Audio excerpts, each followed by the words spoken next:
What we done with the drunken whaler? What we done with the drunken whaler? What we do? I'm not gonna sing. I will spare you my singing voice. Traffic is forbidden from landing in the We distillery sing district the due to song. risk of infectious contact. Violators will be We taken could to the do that. Bond district for treatment and rehabilitation. Litany on the White Cliff. And I say to you, brothers, it is here that we make our stand as a righteous force against the growing darkness. It is here that we unite against the spirits of the unknown that would drag us screaming into the night, never to return to our homes, to our families. Together we will serve as a rod to those who would stray from the herd, for the foggy gray wastes of the outsider. We will burn a bright fire and our virtuous actions so that others will not lose their way. And to those who choose to wander beyond the walls of our homes, in far places we will strike at them swiftly before they whisper to their neighbors, filling their hearts with strangeness and doubt. I know of an oceanic nautilus that shoots its penis at its enemies. The penis stays disconnected and will actually fight anything that gets near it. Oh my. What? That's how does the penis have like a brain? How does it know that it could fight to fight stuff? What?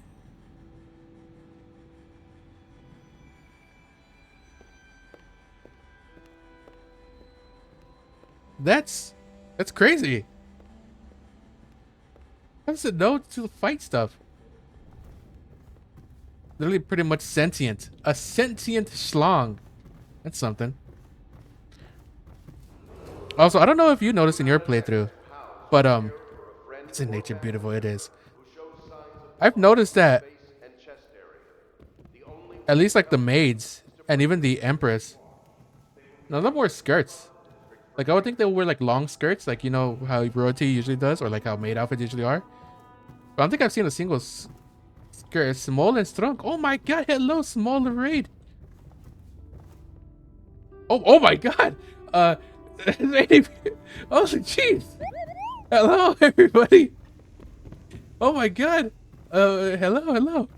Gonna watch me fall asleep right now, apparently. Oh my. Hello everybody. Just Clay, thank you for the follow. I did not think I would get rated by small of all people. Oh my god, hello. How's everybody doing? Oh jeez.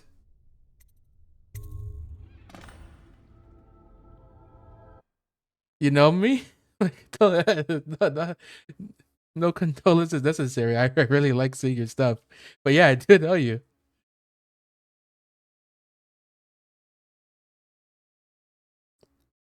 Oh my god. It's such a coincidence. I didn't think that someone that I see from time to time or that I watch from time to time be rating me.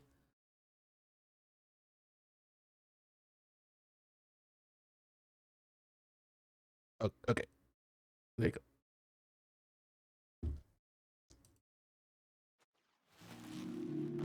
We're waking up from being all sleepy. Yeah, I've seen the clips of you. What's it called? Oh my god. Of like clapping back at haters in your chat. I think I've seen that quite a few times. Hello, Corvo. Hello. Your life has taken a turn, has it not? Don't look at me like that. The Empress is dead. Her precious daughter Emily is lost somewhere in the city, and you will play a pivotal role in the days to come. For this, I have chosen you and drawn you into the void. I am the outsider. Let's see the bunnies before bed. Have a good stream. All right. Thank you so much for the raid. I think yes. The bunnies need to be taken care of. Magic. And now these forces will serve you. Thank you so much. Use this newfound power. My gift to you. I got powers now. I got shadow powers. I got a mark on my hand. What am I gonna do? Press right click to execute fast and stealthy. I could blink. Target your destination precise. Blah, blah, blah, blah, reach your destination. Climb up when you reach your destination. Oh, yay! No. Is she my like wife? I don't think. Emily. What was her name? Emily. I don't think she's our daughter. At least not biologically. You cannot save her. You cannot save her. You cannot save her. You cannot save her. This is like something you would see in like an analog horror thing. They have like the VHS thing. VHS overlay. Ooh. Mana potion. I have no idea. I feel like maybe we're like not exactly like her. Oh my god, what's happening with the face? Pretty ambiguous, if I remember correctly. We were like stepdad. I don't know. Because she doesn't call us dad. He calls us Corvo, but she also like seems really close to us. Same with the mom. The Empress. Alright, I got this thing real quick. I'll be right back. Oh god, hold on.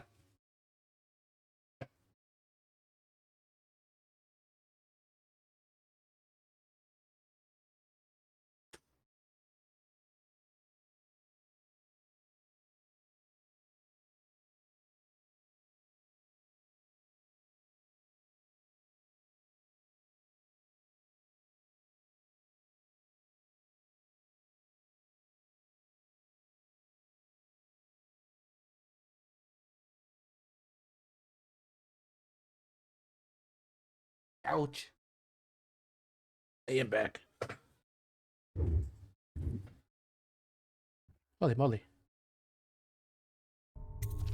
Alright, more blinking. What is those things? That is gonna fall. Oh my god. Can I block it? Pew.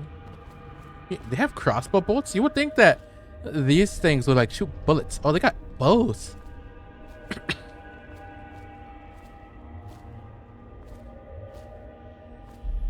You would think they'll give them guns, right? Look at these things. You would think they would have guns, but not arrows. So I guess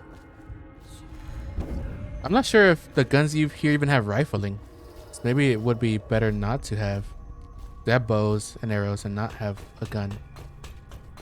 Crossbow bows. Yeah, those are more arrows. Kind of blows out. Boom. In the days that follow, your trials will be great, Corvo. Seek the ancient runes bearing my mark in the lonely places of your world, and at shrines raised in my name. Are we gonna These know? runes will grant you powers beyond those of other men. Wait, is this what they were talking To about? help The you find these outsider? runes, I give you this. These the days, he heart was of that? a living thing, molded by Way my preferable. hand. Yeah. With this heart, you will hear many secrets, and it will guide you toward my runes, no matter how they may be hidden. Oh yeah. Listen to the heart now, and find another rune. I was reading some stuff where they were talking about the outsider. There was some like stuff here that was like the outsider or something. To locate bone charms or runes, even through walls. Heart beats and lights up when you are facing a bone charm or a rune. It beats faster the closer you get. Heart whispers secrets if you press while targeting a personal location. This place is the end of all things, and the beginning. Oh my. All of time is meaningless here. Neither seconds, nor centuries. Someday this place will devour all the lights in the sky. What is this place? The one who walks here is all things. Cradle songs of comfort in bones gnawed by teeth. This is the place from which those who dabble in the black arts draw their power. And this place is their doom. They got a. This heart's got a lot to say about this area. I can feel a great age ending. This place is the end of all things. and the beginning. All of time's Okay, yeah, meaningless okay. here. Now it's Neither seconds nor centuries. starting to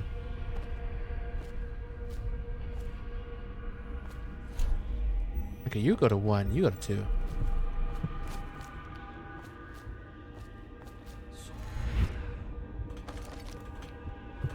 Oh god.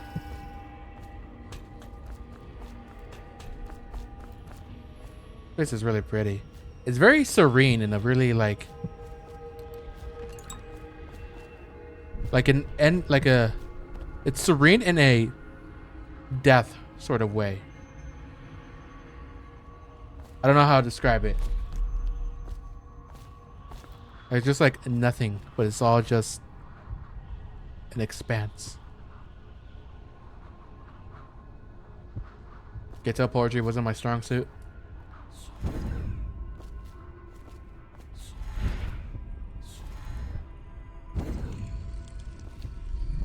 Ooh.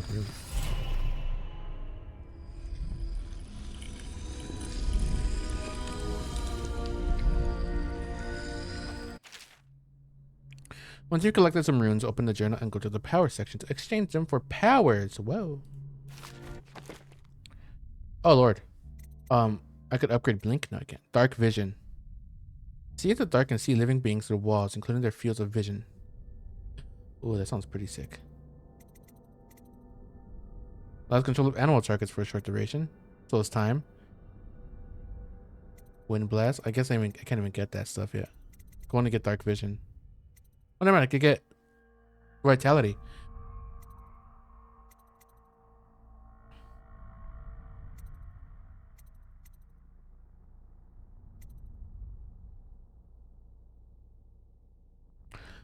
Unaware enemies who don't see you turn to ash as they die. That's pretty sick. So that means I won't leave a body. But I'm not trying to kill people, so.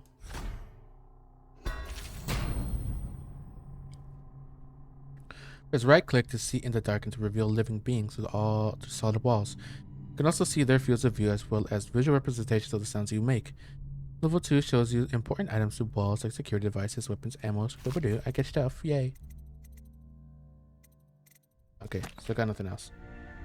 How you use what I have given you falls upon you, as it has to the others before you. And now I return you to your world, but know that I will be watching with great interest. Who are you? Hidden in an old bar on the river. Your new allies have plans to share with you. Meet with the loyalists in a circle. He definitely does. Oh, we got the mark.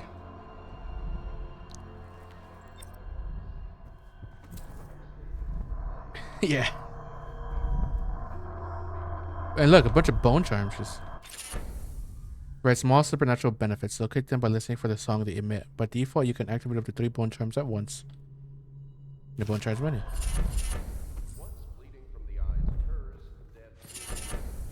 Because there's no way that I could just get like these fantastical dark powers without anything in return, right? Field survey notes the royal spy. This is the 4th day, month of high cold. Progress continues on the suppression of gang activity in the distillery district, but more slowly than I'd expected. The ruffians, who, bow bow, operating there have been cunning. I'll grant them that, but it's only a matter of time. I'll see their leaders flogged in public and sent beneath the royal executioner's blade. If I had my way, that mute bastard would be working night and day, removing the heads that need removing. Internally, the Empress does not seem pleased with my investigations. It seems that it is beyond her thinking, against her very nature as a trusting person, to believe that traitors move among us. But I know they do. They must. No, Jessamine would rather spend her time with the royal protector. At least he's likely to stop any immediate threat to her safety. But a strong arm is not what's needed against those who would undermine us. How will Corvo's sword stop a poisoned wine glass or an explosive delivered by courier? It will not.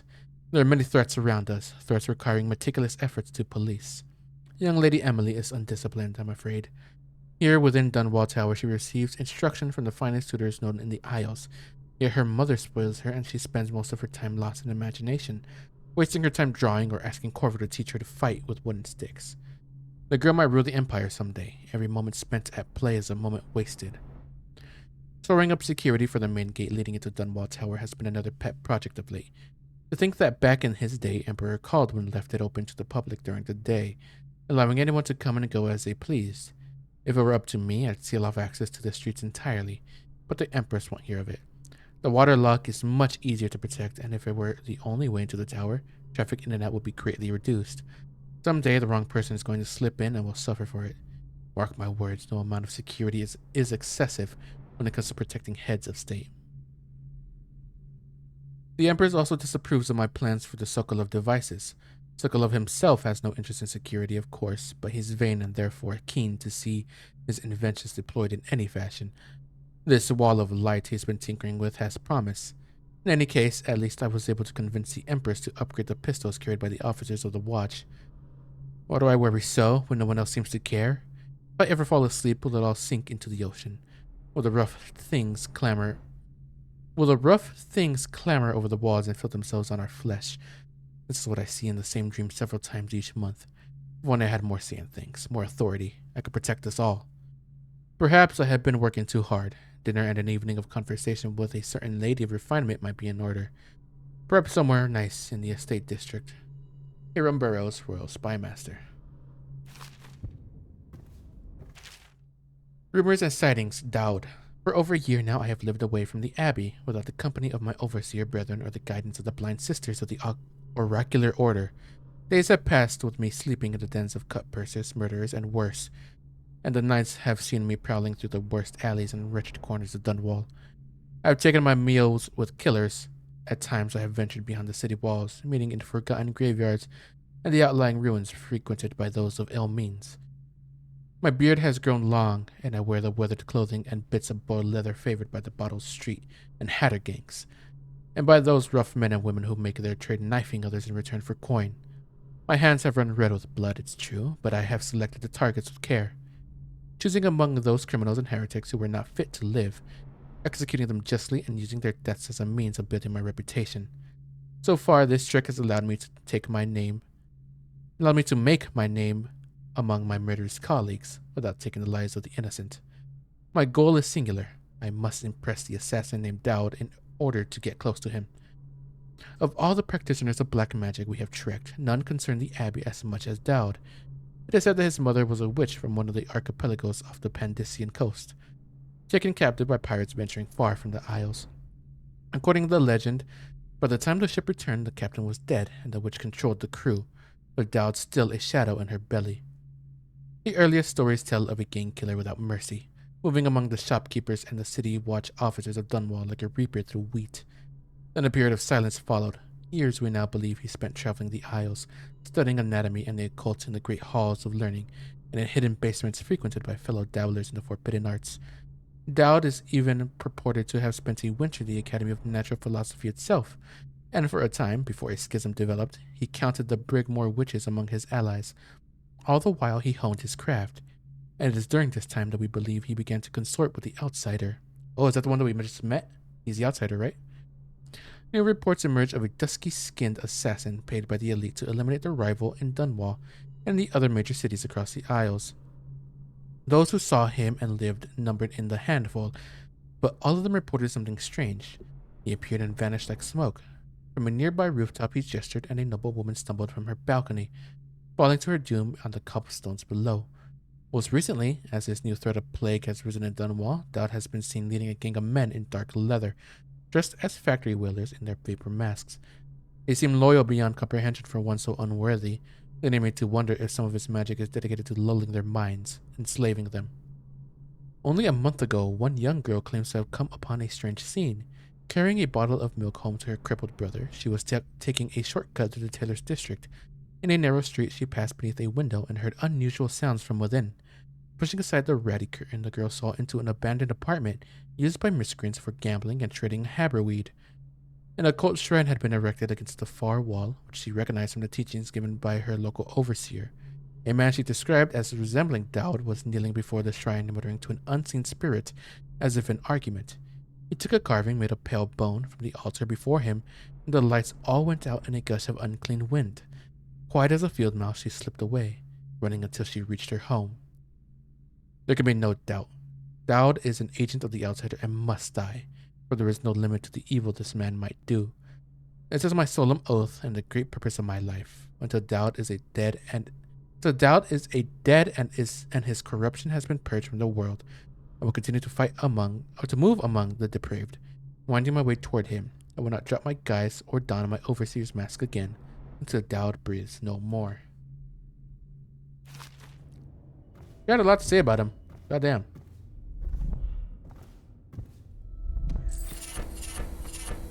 I'm getting a lot of stuff here. What's all this stuff?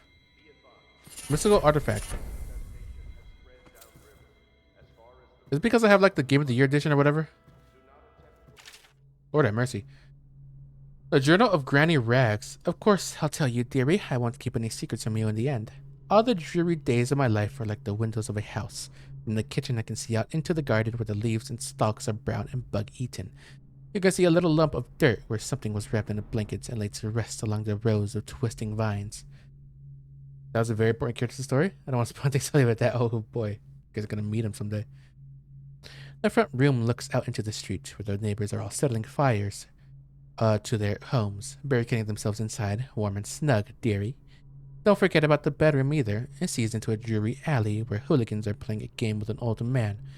The first two are hitting him with sticks, and the girl with them is kicking at his dry old ribs. Oh, to have those bones, to boil them in a pot. No one lives in my house anymore, dearie. No one you'd want to meet. When I lived there with my husband, we were fine people. Very moire. Everyone would say, your house is as grand as Boyle Manor. Better even. Your dinners are lavish, and your parties are the best. When that young Sokolov came to paint my portrait, I was nearly still in my prime. Radiant, he said, and he was just barely a man. So young, painting all the best all across the land. Painting all the best people across the land. Painting all the best people across the land. I couldn't read that for some reason. Everyone wanted a portrait by his hand. All my friends. I was the only one, dearie, wet with his paint, glistening on the canvas for a pretty coin. But it wasn't all parties and paintings. My husband and I weren't always at home. No, we traveled together, he and I, to the far ends of the Isles, beyond even, all the way to the red cliffs of Pandysia, to dig in the rock and crawl through the caves, holding up candles and squinting at the walls. Many precious things we came upon, but none so precious as the boy with the black eyes, dearie. All those marks and bones carved so deep and polished so bright. I brought the old bones home, hid them from my dear husband, then I learned to boil them and carve them myself. They made such good presents, dearie. The little mute boy took them home. He loved them so, all the time he came back with new bones for me. Holding them up so I could see it in his eyes, even though his tongue was still. Granny, his eyes would say to me, carve these bones for me. Make me another present. And he went so far, all the way to Dunwall Tower. The royal headsman himself now. A little mute boy and his shiny, shiny sword. Better bones were what I needed, you see. Better bones to carve and polish. Scrape and gleam. My dear old husband was always tired. I made him soup, but then he was sick. And better bones was all for my little mute boy, carved in the name of the one with black eyes, and after my husband was gone, given away as birthday gifts. I didn't want to live there anymore. So now I'm old and don't have many to give my presents to. It's sifting through the garbage for granny rags and feeding the little birdies that gather at my feet. No one wants to have tea, dearie, especially those rude louts on Bottle Street, Slackjaw and his boys, always meddling with an old woman just trying to make her way. In the end, we'll be together with him, you and me in the dreary night with stars above and below, and always the one with the black eyes, dearie. You guys didn't talk about The Outsider. Lots of reading! Oh boy! Early life and criminal record, Slackjaw. You want the chin wag on Slackjaw? What he was like when he was young, before he got his name? Oh, he's got a cool head now, but it weren't always like that in the days before he was boss of the Bottle Street gang. The time was, young Slackjaw wasn't such a reasonable man. The little birdies. Like most of us, he grew up on the streets, running with a pack of ragamuffins, and avoiding the law pinching whatever he needed. Dark-haired and dark-eyed, smoking a pipe by the age of 10. Whether born in the brothels or coming for the orphanages. It was either the gangs or working with the mudlarks, and no one wants that. Some got pressed into the Navy or put down to the mines run by the Pendleton or Boyle families. As hard as it was on the streets, as hungry as we all got, at least he was free. By the time we weren't littleins anymore, Slackjaw was one to watch. Usually calling the shots when we took down a farmer's cart or sidewalk street vendor. He'd come up with a plan, give everyone some part to play, and decide on the split. Most of us just went along, because we learned fast that we made out better than like that. More food, more coin, plus none of us wanted to deal with Slackjaw when he was enraged. Have a question? What's your question? I worked on a couple of big jobs with Black Sally across town, and that was enough to get the attention of the other bosses. It wasn't just a street kid anymore. Now he was an up-and-comer, which meant trouble. Yandere, what comes to mind? Well, the first one is probably the first yandere I really had, like, I was exposed to would be Yuno Gasai, Future Diary. You know, if you talk about like traits, probably some obsessive, obviously, an obsessive lover, someone who loves someone so much that they would harm others or themselves just to be with that person. You don't want to get confused with Gangire, because Gangire would be like a step above Yandere, I believe, where they would straight up just kill the person they love. I believe that's what Gangire is. Or maybe it's just someone that's violent. I haven't brushed up on my deades and all that. Another guy who fancied himself as much was Mike the Fish, who was working his way up running the protection racket among the factory women. One fine evening, we're all taking in a body show in the theater house. Mike the Fish and his lot are there in the cheap seats too, just down the aisle from us. Mike gets a wild idea. He wasn't big on planning and throws a heavy ceramic spittoon at Slackjaw. Hits him square in the face and breaks his jaw. We look to see if there's going to be a blood brawl, but Slackjaw just points at the door and we all leave, with Mike laughing at our backs. Waking up the next day without telling us why, Slackjaw motions for us all to follow. Still can't see a word, so we just come along. They stop at the docks and Slackjaw buys. Actually pays for coin for it. A heavy chain covered in hooks. They're fishing in the deep, something you attach to a long line off the side of a ship. It's about 4 feet, made of thick links, and there are shark hooks coming off it at different angles. Slackjaw's got that thing wrapped around his left arm, dangling at his side. Not sure how he knew where Mike the Fish was staying, but when we reach his girl's house, Slackjaw throws a bottle through the window just like that. It's almost noon. There's a bunch of screaming inside, and Mike pokes his head out, looking wide-eyed and baffled. When he sees Slackjaw out in the streets, a look comes over his face that still gives me the willies. Pure murder. Mike comes out the side door, bellowing like a buttocks, holding a cleaver, heading straight for Slackjaw. When they come together in the street, Slackjaw spins and shark hooks bite deep into Mike's arm and shoulder. He screams, but Slackjaw holds onto the chain. He's standing there with his jaw broken, clenched tight, with the chain wrapped around his left arm. Hooks sunk into Mike the Fish, just knifing him as fast as he can. Mike couldn't fight very well, hooked like that and using his left hand, but he was a big guy and took a lot of stabbing before he went to his knees. Everyone was cheering at first, but then we all went quiet. Just kept going and going. Till finally it was just Mike the Fish blubbering, crying like a baby, and the sound of Slackjaw's knife.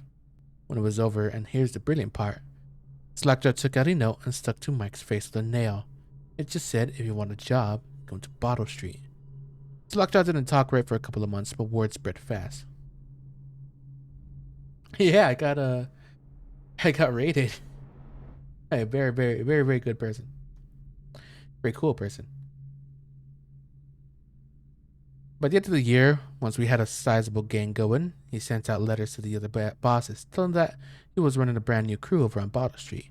Most of them laughed or beat up the guys who delivered the letters. Green-eyed Trish even came back missing a thumb, but apparently Slackjaw was expecting that kind of reaction and had a backup plan. A week later, 4 of the bosses were dead. Seemed like a series of unfortunate events, but everyone knew better. One shot dead by the watch while standing in the middle of a meat market, another slipping and falling into the water, out cold. One of the older bosses found in the bed with his belly open wide and a Tivian pear stuffed into his mouth. Still not sure what that meant. and Sheila Barnsworth was found bubbling in a cauldron of hot wax.